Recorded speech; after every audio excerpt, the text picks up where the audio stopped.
because one reason is because the math of gerrymandering is complicated.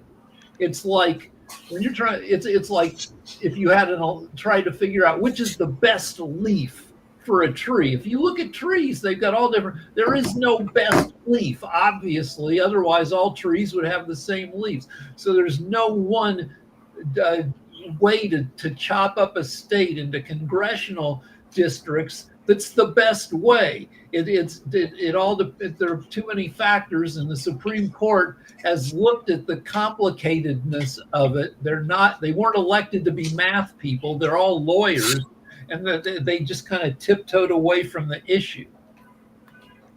Yeah, they definitely tiptoed away from the issue, and along those lines. So it'll be interesting to see how this plays out. Hey, Dr. Sharif, how good are you feeling about your transportation system? Because the other major story was a one of those rail systems that a lot of countries do better than we do here and everything like that. I know that there's streetcars in California, but we don't really have that many streetcars in the United States. But there was this major crash in Portugal that cost a lot of, really cost folks their lives. And definitely, I guess they're investigating what happened in that particular system. But how comfortable do you feel with your transportation in Bangladesh?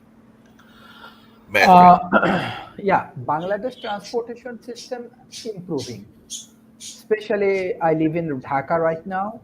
Dhaka, very a congested city. A lot of people live in Dhaka. A lot of people live in Delhi or Karachi. So the transportation system is improving, but honestly speaking, this kind of highly density populated area, you cannot move with this advanced transportation system.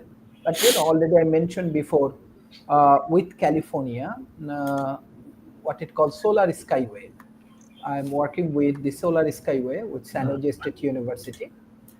We are planning to deploying new innovation in our transportation system, definitely based in solar, uh, because we don't have enough land, so we have to use the sky for this transportation system.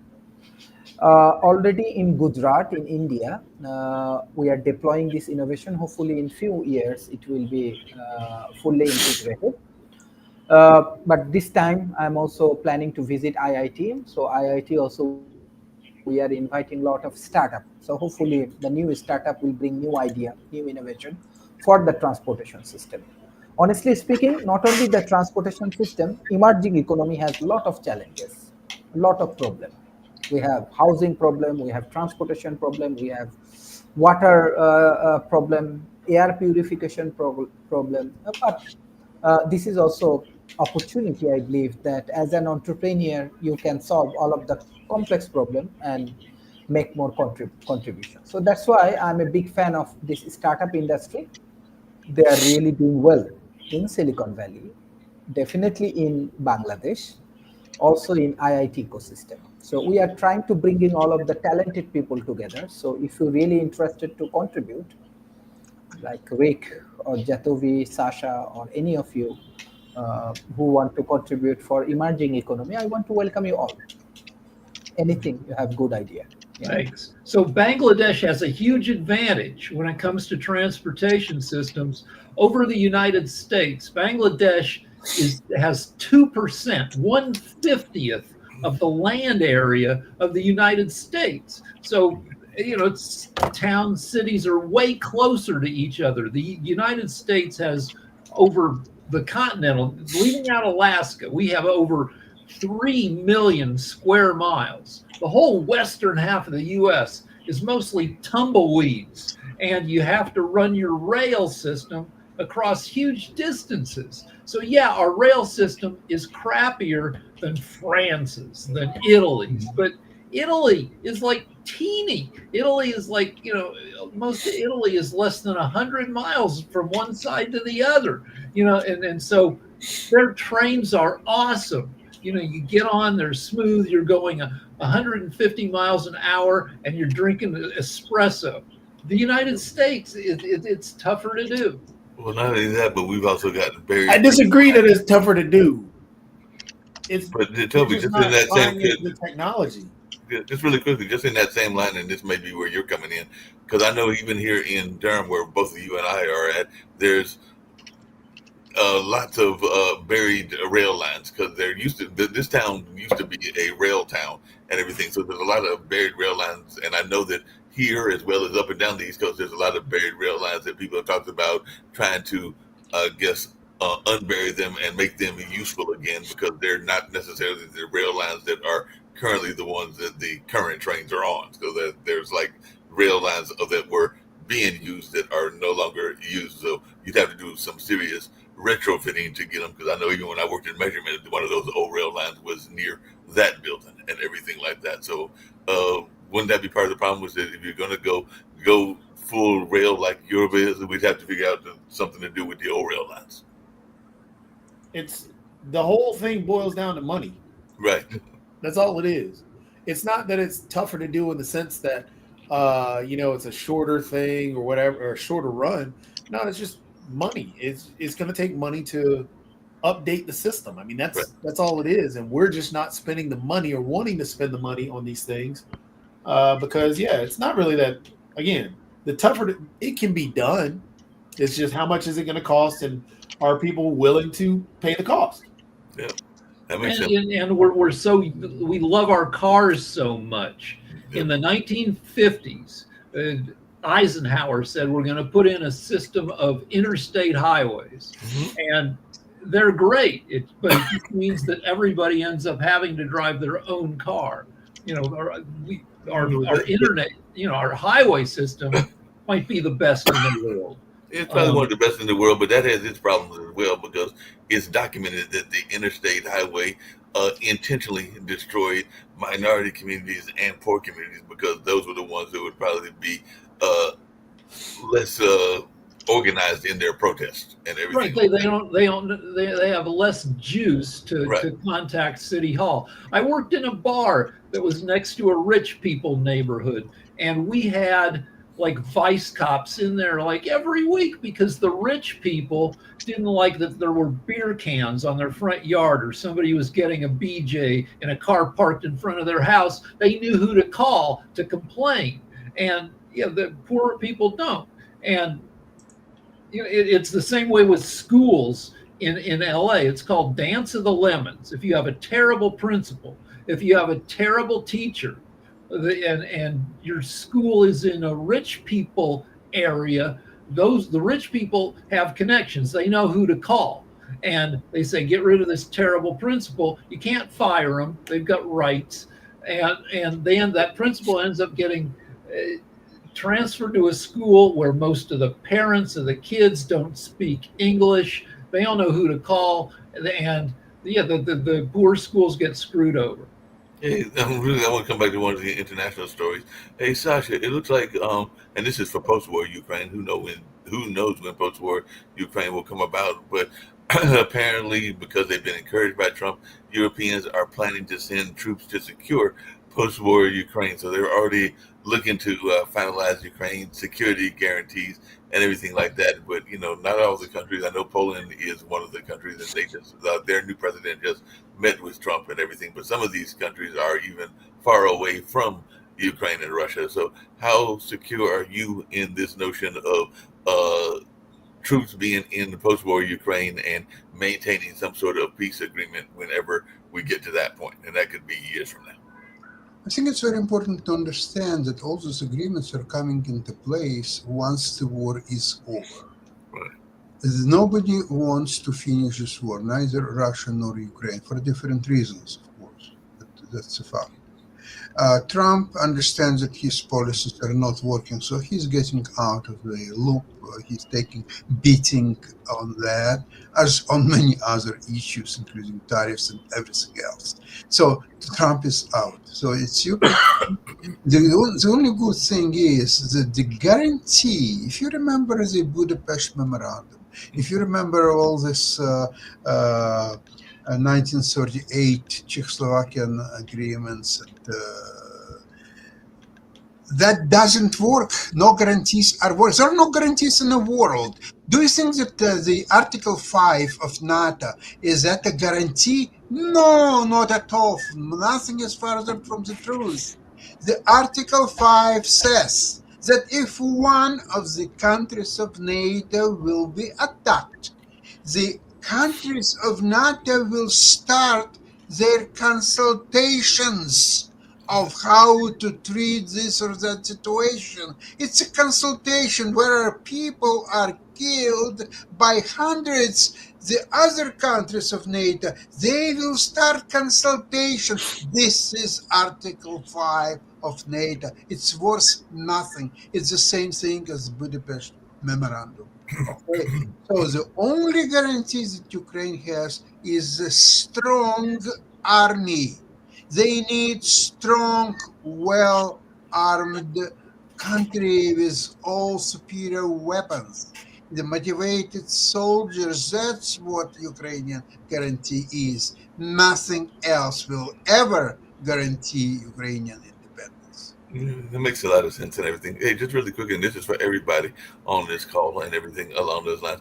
I was watching, and yes, I will admit that it is a left-leaning podcast and everything like that, but I was watching Midas Touch, and they were talking about this notion that apparently Trump is being ghosted by a lot of folks that used to be his allies and everything like that, including Japan and a number of other folks that, as they were saying, aren't taking his calls anymore. So what is our thoughts around this? Do we really feel that the current president and his administration is being ghosted by some of our allies because they were given some case in points where folks are like maybe not taking calls or not even accepting the calls and everything like that? Yeah, we're not trustworthy with the current leadership.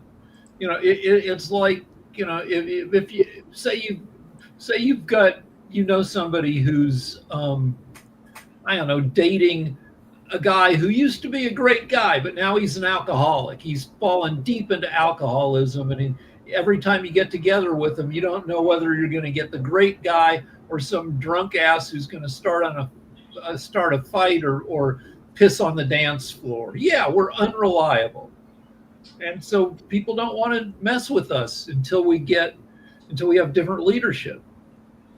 Yeah, that makes sense. Anything? Anybody else thoughts on that? Like I said, it was an interesting report that I was listening to. I think that was earlier this morning. It might have been last night too. Yeah, I just want to go back to the trains for a second. Yeah, go back to the trains.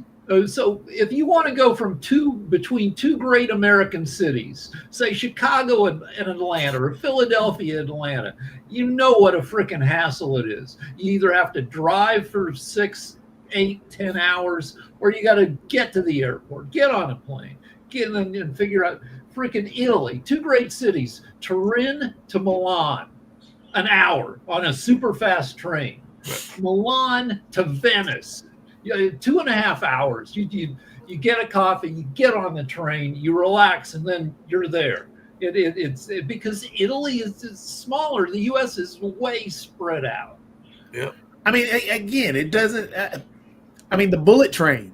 All these trains that you're talking about doing, 200-300 miles per hour, that's like a plane ride. Yeah, but we haven't done that. We invested in cars instead of trains. Yeah, the problem isn't that it is a long distance. The problem is we have administrations and a populace that will not spend the money on fixing the infrastructure and catching up to other countries.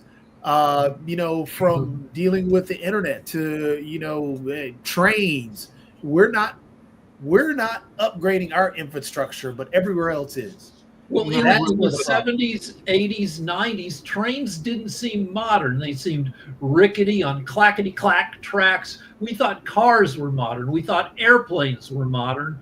And it turns out that, in a lot of countries, they just modernized the rail system. We didn't do jack shit about it. We didn't do that, but now we're talking about it, and I know that one of Sasha's co-host is a big proponent of what I'm going to mention, and I know it's a big thing in Israel and everything along those lines. But apparently, we're going to modernize the Golden Dome because apparently Alabama is an easier place to do it than Colorado, which makes no sense to me because Colorado's near much more major cities and all along those lines. Alabama, where they're talking about putting it, is in the middle. I don't think it's even near that many military bases and everything. So, what is the logic behind it going to Alabama? Well, to punish Colorado. That's it. But also, I have heard some reasonable arguments that there are some NASA facilities along the southern. Rick, you're trying to justify something after you've actually told the answer. The only answer is he's trying to punish Colorado. That's it. There's no there is. I'm just telling you what Twitter is telling me that there's Twitter. If you use Grok on Twitter, Grok becomes Hitler. So it's just, again, we know the answer. Trying to sanitize it and justify it elsewhere, that becomes what we do. We know the answer is the only reason he's doing it is to punish Colorado. That's it.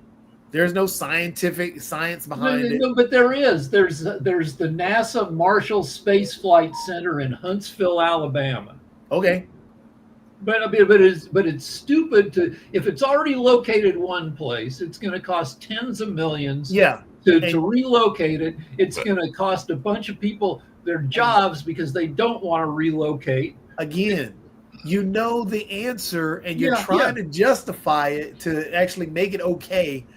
No, I'm not saying it's okay, but I'm saying that it's not 100% bullshit. It's only 92%. It's 100% that he's trying to move it to punish Colorado. It is not 100. It is not. Oh well, he's trying to do this because. I agree with you, but I'm just saying. But also, the Colorado has NORAD under Cheyenne Mountain. Every time you see a movie where some people or there's the show Paradise, where the humanity moves 1 mile deep under a mountain to save some people from nuclear Armageddon. That's an actual mountain in the middle of Colorado, where they've already drilled out this huge space, and that's where our nuclear command is. And so that's where Space Command should be. But no, we're going to move it to Hicksville. Yep, because again, the only reason he's doing it is to punish Colorado. Here, including I see Kim's in the background, including Kim and definitely Sharif as well. From a global standpoint, because I was watching, I'm going to tell you where this idea of a question came from. I was watching an old episode of Cold Case, and we all know that War of Worlds took place as a radio drama and everything along those lines. But there was massive hysteria when it took place, and a lot of folks thought that the Martians were actually getting ready to land and everything. Whether it's the Martians or whether it's something else, do we have the point in our world right now that something could be said that could lead to mass hysteria and of the nature that took place with the War of the Worlds when Orson Welles did that famous radio drama? Yeah, I mean, because radio was new and people trusted it. And War of the Worlds was made to sound like an actual series of news reports. At the top of the show, there was an announcement saying, hey, this is a radio play. Don't freak out. But if you tuned in late, you would hear reporters freaking out and getting killed by Martians. And a lot of people heard that and then called their friends and said, hey, turn this on. There's some bad stuff happening. And so we're seeing the same thing with the new technology of the internet and social media, where, people have a ton of freakouts. We're getting a little bit more skeptical about the stuff that comes to us via social media. But yeah, we've had freakouts. We have little freakouts, fairly frequently, and where a bunch of people get captured by bullshit.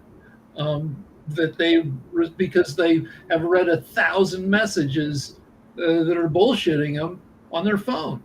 Yeah. Like, okay, anti-vax freak out. It's a longer, slower freak out than a 1-hour radio drama. Right. But the U.S. has, 40 million, 50 million people who don't trust any vaccines anymore. Florida just announced that they're not making any vaccines mandatory for school kids.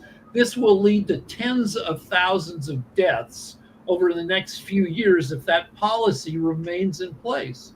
And so that is a freak out. Yep, but that's not going to cause people to freak out, because you got your anti-vaxxers that'll just say that we'll blame it on something else. And the people that are running Florida, DeSantis, if he stays, he's keeping that same AG or the health guy. What's his name? Ladopo is the Surgeon General. Yeah, a liar and a charlatan. And he's going to blame anything other. It's the same thing that's going on with the Epstein files. Trump is blaming anything and everything, doing anything and everything to distract you from that. They'll blame anything and everything because the answer is simple.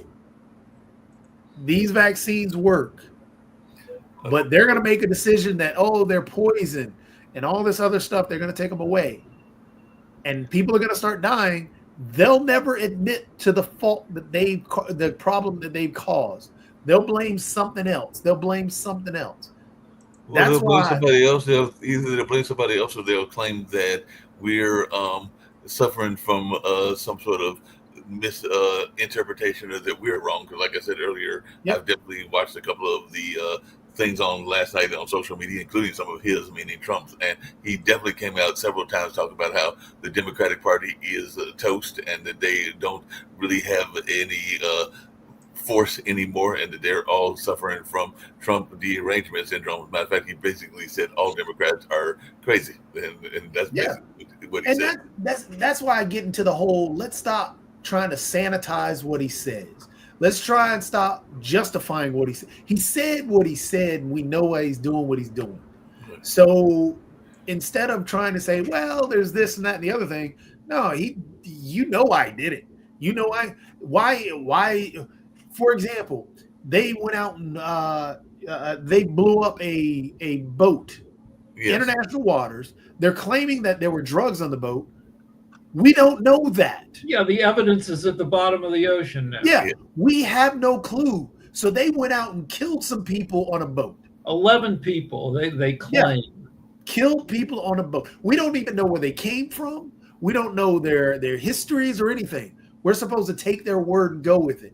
Well, no, why do you need, if you're smuggling drugs, why do you need 11 people to do that? That seems like it would weigh down, like that boat. It was a fast boat. It's like, why do you need to weigh it down with all those extra people? I mean, we don't know what it is, but we're just taking the word of these individuals and running with it. No, we know that this is another way. Why didn't they send a Coast Guard cutter to intercept it and like grab the people? Well, I don't know why. It's just a stunt, a look over here stunt. It is illegal. You can't just drop. I mean, he's going to get away with it, but it's against the rules of war to just frickin', if you have other means, you don't blow people up with no evidence. Exactly. And so we need to, that's why, again, we can't sanitize things anymore, because it's that right there. They're kidnapping people off the street and not doing due process. They didn't give these individuals due process. They were in international waters. And so all these things are beginning to really tumble down fast. And we're in a downward spiral on our healthcare system. We're in a downward spiral on law. And I hate to use the term law and order. We're in the downward spiral of that. Corruption. Donald Trump made $5 billion. Yep. His wealth went up off of $5 crypto. billion. No, Trump has made in the past 3 months. That's right there. I mean, it's unreal the amount of corruption there, and we're just going to justify. We can't do that anymore. Yeah, can't do that. That makes sense. We only got a few more minutes to go. By the way, there was some sad news from the world of fashion that I just saw. Apparently, it just happened. So I don't think I've ever owned an Armani suit, but I know that probably many of you have, and everything like that. So Giorgio Armani, the fashion master of the power suit, apparently has passed away at the age of 91. So I don't know whether you got an Armani suit, Rick, or wear one where you were not. I barely have a suit.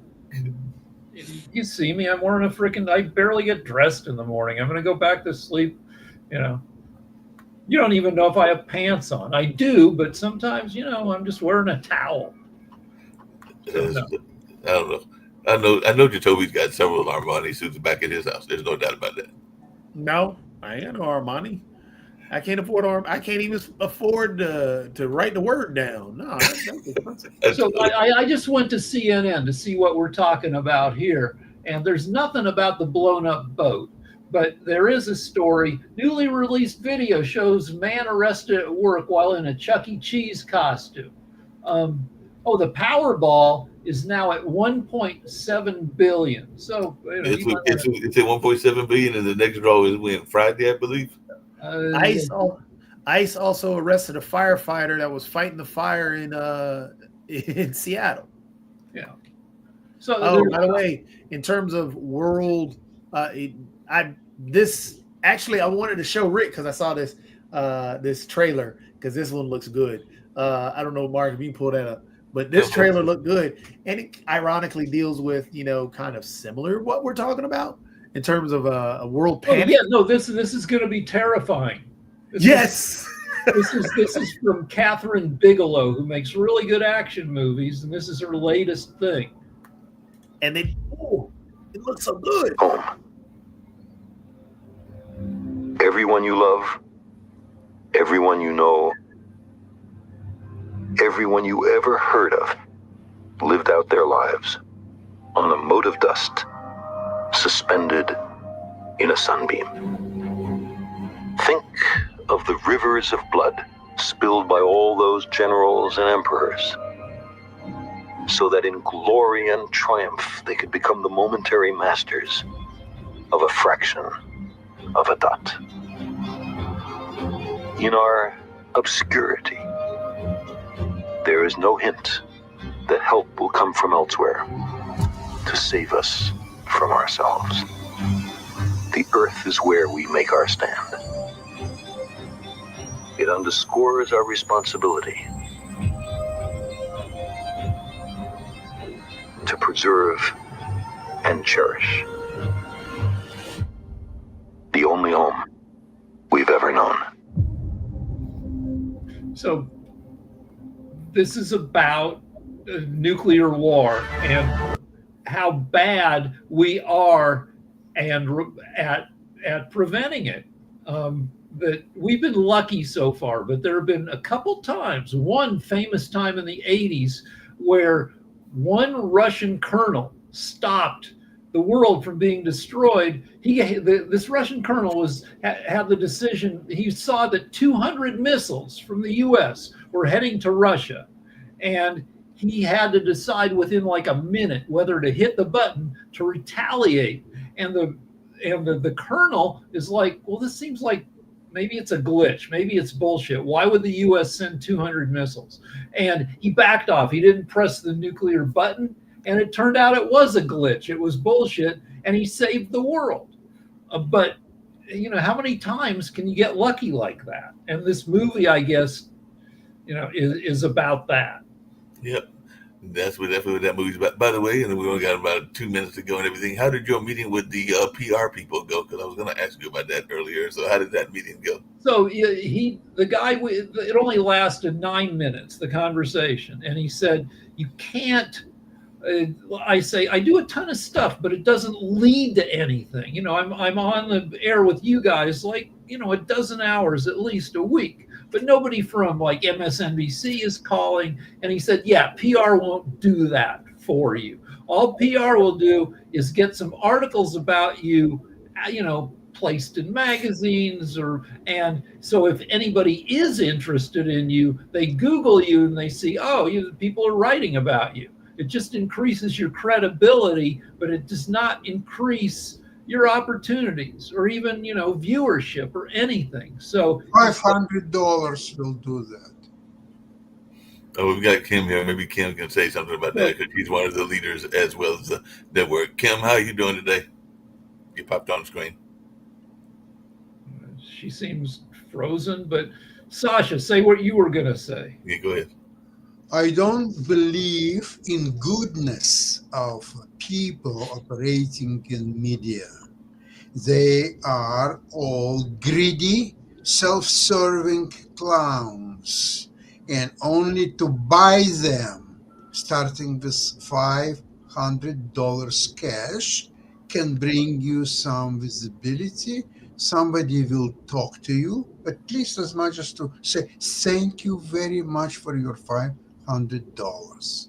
At least you will hear that. Otherwise, you will not hear even that. Okay. So what you're saying is that I should send a $500 Starbucks gift card to a producer at CNN, and maybe they'll find 2 minutes for me on some show.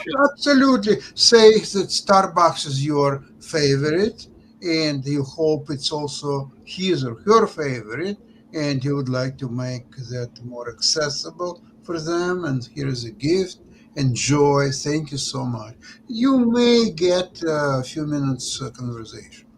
I kind of did that way back when Geraldo had a TV show where he put on scumbags every day for America's delight. In the 80s, there were all these shows where you just put on scumbags of the day, but they would run low on scumbags. So I'd call those.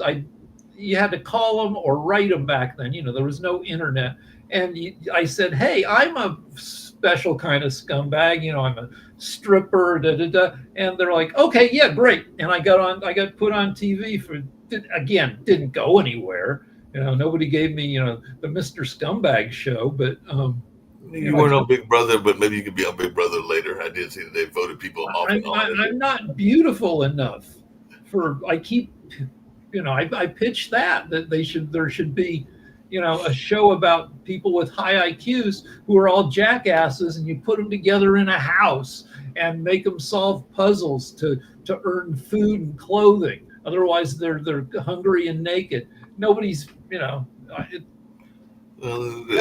think this might be Kim, but she said, and then we'll get out of here, and we'll be back at 5, that if that vote was cartel, they will seek revenge against all Americans. So that could be something that folks can worry about as they're traveling the world and all along those lines. But on that note, we're going to get on out of here. We'll be back at 5 o'clock with World Politics. But right now, it's time to get on out of here, and we got other shows during the course of the day, including Coco McMillan at 6. But right now, let's get on out of here. All right, bye. Thanks.